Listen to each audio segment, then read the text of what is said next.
very large percentage of studies are funded by pharmaceutical companies. It's just disturbing how much control and influence they have. They influence medical journals, what gets put on TV, convicted of fraud, paid heavy fines really just as a cost of doing business.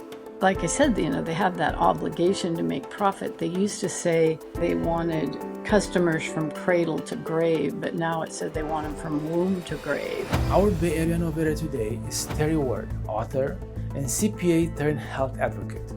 Her book, God's Prescription, challenges the myths of modern healthcare and exposes how profit-driven systems have led to a nation where 60% suffer from chronic disease and nearly 3/4 are overweight. She connects the dots between faith, mindset, and functional medicine, arguing that healing begins not in a prescription bottle, but in our daily choices and beliefs. In this episode, she shares why the food and healthcare systems are failing us and how we can reclaim our health of body, mind, and spirit. This is Bay Area Innovators, and I'm your host, Steve Ispas. Terri, welcome to our program. Thank you. I'm glad to be here. Fantastic to have you on our program from Caldwell, Idaho. That's a first for us. The first I want to ask you is your very first question in your book. The very first sentence is, who can you trust? And we're talking here about getting opposite advice sometimes, or so much advice from health providers and health experts. And you ask, who can you trust? So tell us about it. How do we deal with this?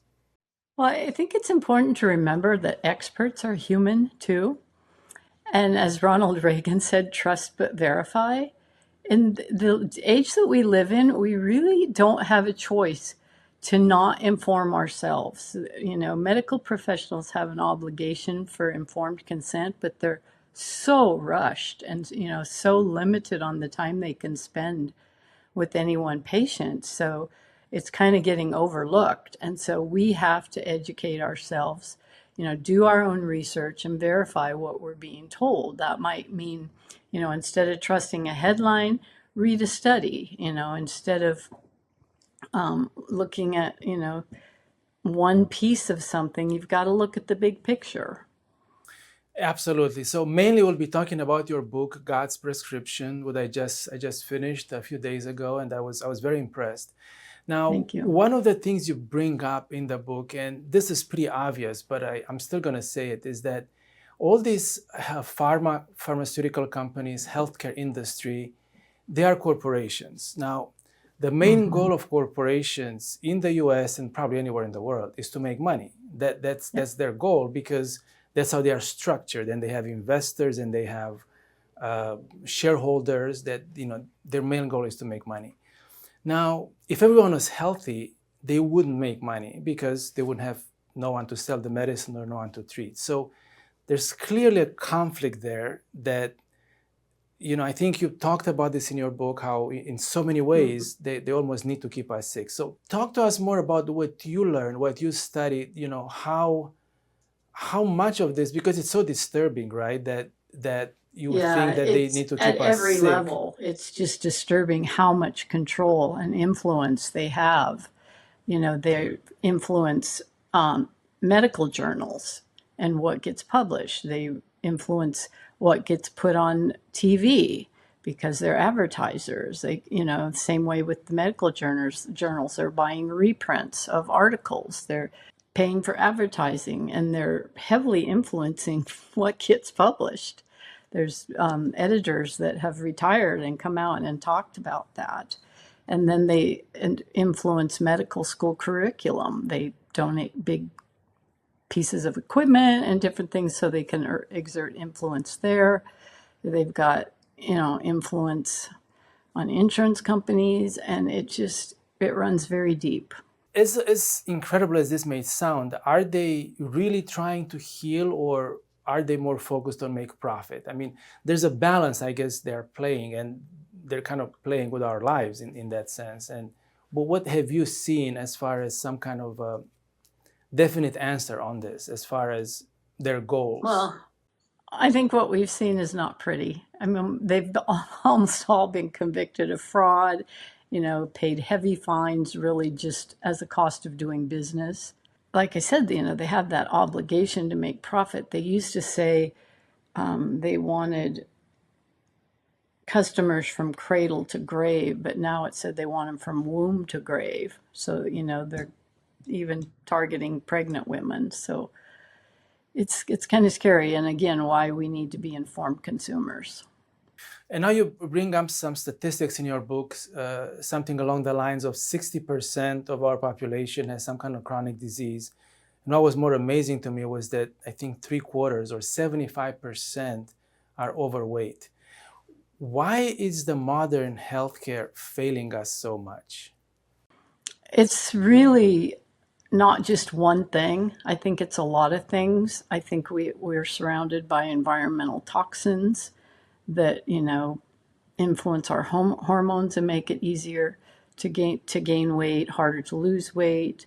We have a food system that doesn't contribute to health as much as it does disease. And again, doctors aren't educated on nutrition and lifestyle. They're rushed in their appointments. And so consumers aren't really getting the information they need to be healthy. You also talk in your book about breaking through that and redefining normal. Can you share a little bit about, I think you mentioned the Mediterranean diet and things like that. What is your advice of breaking through this health issues that we've seen? I think it's taking responsibility for your own health, being a good steward of your body is the first step. I mean, well, it starts with the mindset first, but taking that responsibility on, and then it's not just one thing. Again, it's a lifestyle. It's a healthy diet. The Mediterranean is a diet, but it's also a way of life.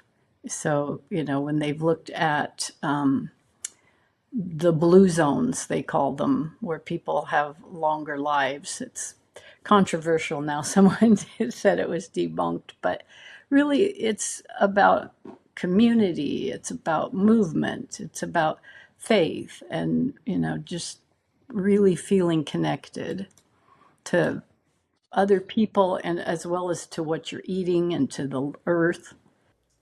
So it's a bigger piece of the puzzle. It's not like I'm just going to go on a diet and everything is going to be resolved through that. No, definitely not going to take just one thing, probably. I mean, each piece will make a difference, but we're holistic human beings and everything is connected. So it takes a multi-pronged approach. I remember from I was a little kid, I remember a phrase that was passed around, and it was, are we eating to live or are we living to eat?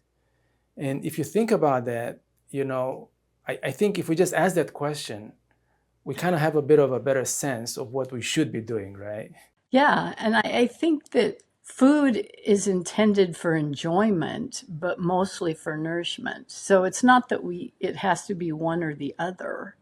We just have grown into a society, a supersized society, where gluttony is normal. Yes, we'll definitely talk about gluttony because I know you mentioned that. But first, what I found fascinating in your book is you talk about medication and how early 1900s, through the Flexner Report and John D. Rockefeller, our medication has changed from pretty much natural medicine to what you call oil-based medicine. So can you tell us a little bit more about what you found out about that? And I assume this is all public information. It's not secret. Yeah, no, the Flexner Report is out there for anyone who wants to read it. And it was presented as a way to improve medical schools, to make them better. But what it did is put a lot of the natural ones out of business. The ones that weren't, were using herbs and whatever natural healing, and the ones that got the funding were the ones that would support using petroleum-based pharmaceuticals. And that still continues today, that, it's kind of, they will start with a natural compound, but then they synthesize it into something, that's synthetic. Tell us more about why this succeed so well, with Rockefeller and having this new way of medication being introduced. Because if people are used to ways of doing things for hundreds of years, why would they change to like an oil-based medication? Power and greed. Rockefeller was a very powerful and ruthless businessman in the petroleum industry as well as, the medical industry where he sought to pursue additional profits. And so I think it was just, you kind of do things his way or you're going to get put out of business. So it was mainly looking for more profits to expand his Yes. business into the medical arena. Yeah. And I think, people want to trust their doctors. And their doctors aren't intentionally doing something wrong because they're in the medical school, they're taught a certain way, and that's how you do things. So it's just kind of become more ingrained as time's gone on. Have studies, like medical studies or research, been influenced to point into the direction of these oil-based medication? Well, I think a very large percentage of studies are funded by pharmaceutical companies in this day and age. I think it was during Reagan that actually the government funding of research got cut significantly, and so it shifted to the pharmaceutical companies doing their own research, and they're not required. They could do 6 studies, and they're not required to disclose any but one, the one they want to submit for publication. So they can just keep designing it until they get the results they want. Right, right. Now, another important aspect you talk about in your book is how we move from whole foods to ultra processed foods. And tell us a little bit about that. You go into quite a bit of detail, but I just want to see if you can summarize it.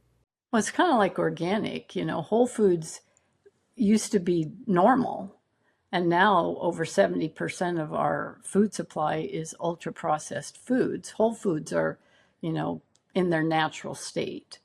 And processed foods are, think canned tuna, canned foods, they're just minimally processed. But ultra processed foods, they generally extract substances from a food, like fats or starches or added sugars, and then they turn those into what I call food like products.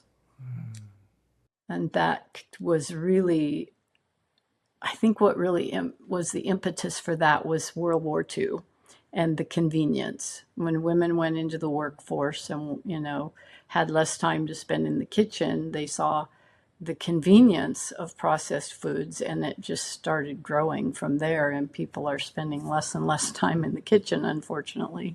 You also talk about the food additives, and what can you tell us about that? Did those come around at the same time that make food either tastier or more rich, or?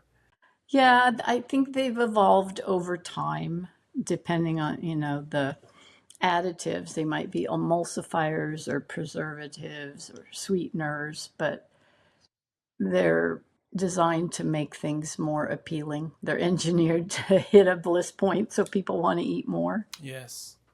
How about farming? You also talk about how farming changed. Can you tell us how did farming change in the U.S.? Again, that was World War II.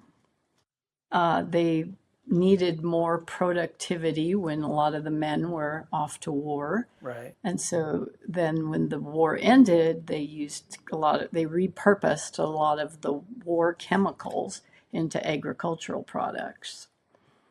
So there was because of lack of resources, not enough people working in agriculture?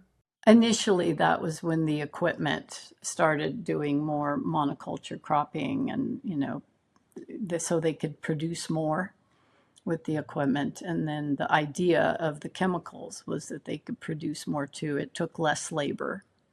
I mean, think about your own garden. It takes a lot more time to pull the weeds than to just spray them at a cost, though. The reason I think that's important is because this is pretty much the one thing I always hear when people talk about AI and how AI is going to improve our lives. by doing everything that we need to do. And if we say, well, are you sure about that? Are you sure it's really going to improve our lives? Well, they say, well, 100 years ago, we spent this many people working on agriculture. Now we have 2%. So that's always seen like this huge impact, this advantage. From what you're saying, that's not necessarily a benefit. That has definitely a downside to it. Oh, there's definitely a cost, to our health, to our environment. Just for example, uranium. We had uranium in our well water, and that used to stay in the earth. But when they started using chemical fertilizers, it was released into the groundwater. Wow. Now, you have another interesting section in your book about gluttony, and I kind of had to look it up, but I think I know what it is.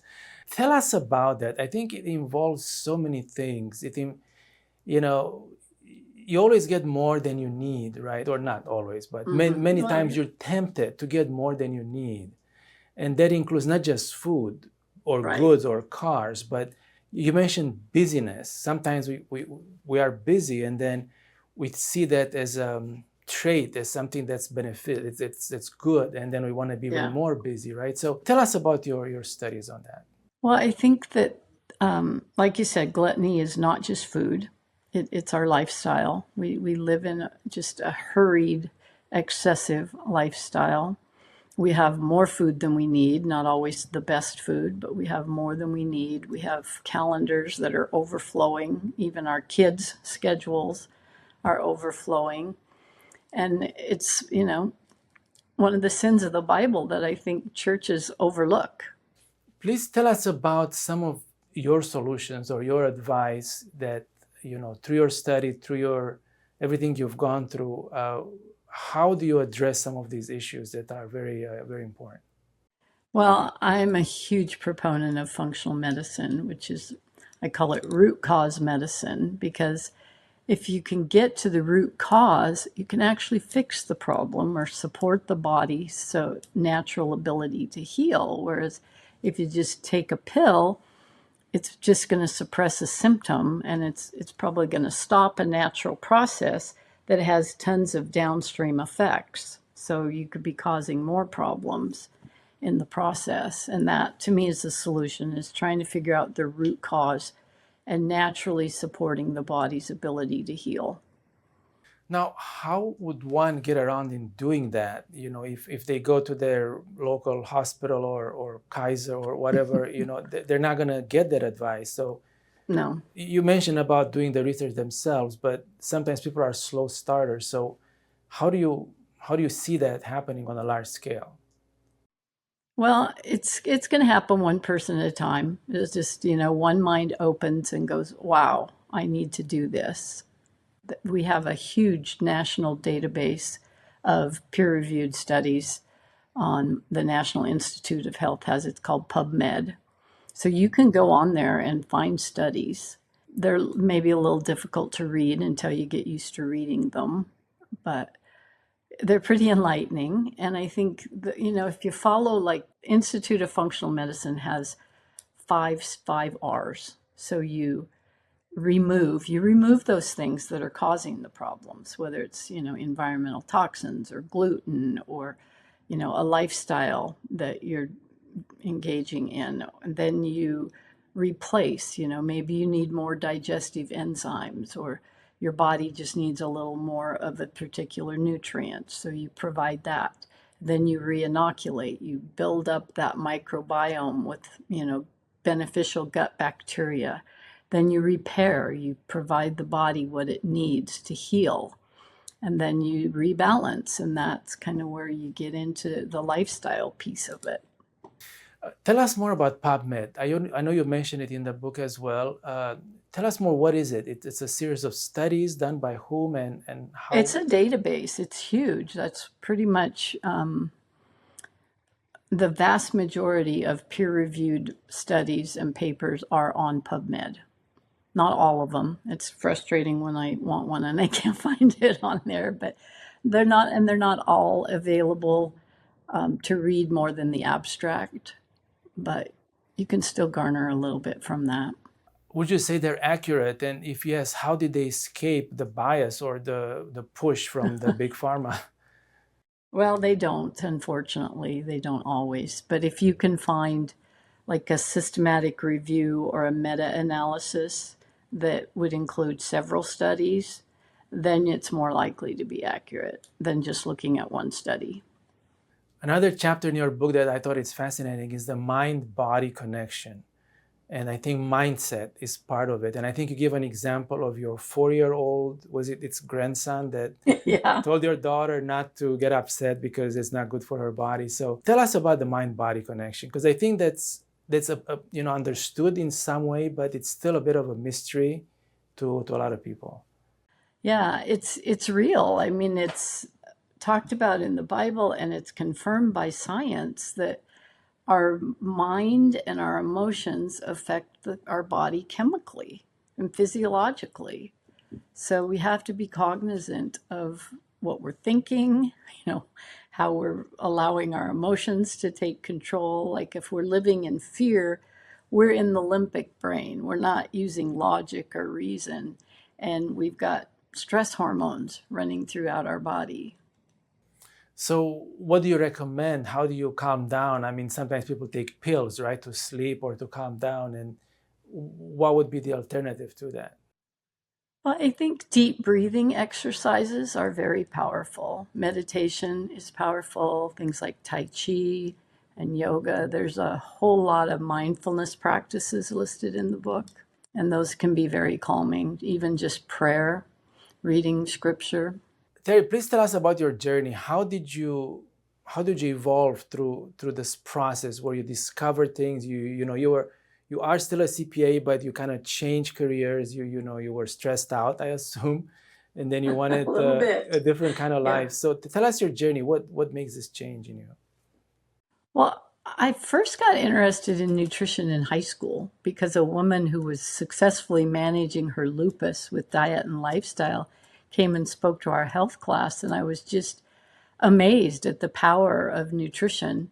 But at the same time, my mom suggested I take an accounting class a college accounting class while I was in high school, and that just seemed to click for me. It was easy, and so I, you know, went down the road of becoming a CPA. I worked for the big international firms, and it was stressful, very high stress level type of position, and I destroyed my gut in the process with all the stress and the long hours. And I knew that eventually I went out on my own too, and I wanted to do something else, but I didn't know what I wanted to do. I took a cross country road trip by myself with a cooler in the back of the car. I felt great along the way. I'd stop and visit my cousins and family, and they were eating food that I couldn't eat, and they're not healthy. So I'm like, okay, I know what I need to do. I've kind of recovered my health with diet, and so that's when I decided that I wanted to help others do the same, because it is very powerful. That's food is medicine, right? Now, tell us about the connection between faith and well-being. And of course, the title of your book is God's Prescription. Tell us about that connection. Well, the connection is validated by science. I actually did a talk called The Science of Faith at a conference. It's amazing how, like I was suggesting, the prayer and meditation, those kind of practices will actually improve health outcomes. And also just having faith it's like a mindset. It will influence outcomes for health, and just also I think it makes you a better steward of your body. Hopefully it does. Now, finally, Terri, I want to ask you your thoughts about this new administration and Robert Kennedy Jr. He's having a lot of things on his agenda, things that he wants to improve with health, with kids' health in general. How do you see that going forward? And do you think that's actually going to accomplish enough to change the direction of the health problems that we have seen in the country? I hope that he can make a lot of progress. He's got a lot of opposition, unfortunately. And his work, he could be fired with the next administration. So as much as I pray and hope that he makes a lot of good changes, I wouldn't put my faith in that. You have to educate yourself. You have to take responsibility for your own health. Terri, thank you so much for your time. Any final thoughts, any advice to our viewers? Just know that there's a better way. Know that, health freedom is possible, that you can enjoy true health as God intended it. Thank you so much for joining us. Appreciate your Yeah. time. Thank you. Okay. Thank you. Thank you for watching another episode of Bay Area Innovators. If you enjoyed this episode and you know someone who should be on our show, please send us an email at sfbay@epochtimes.com. We would love to hear from you. Thank you and see you next week.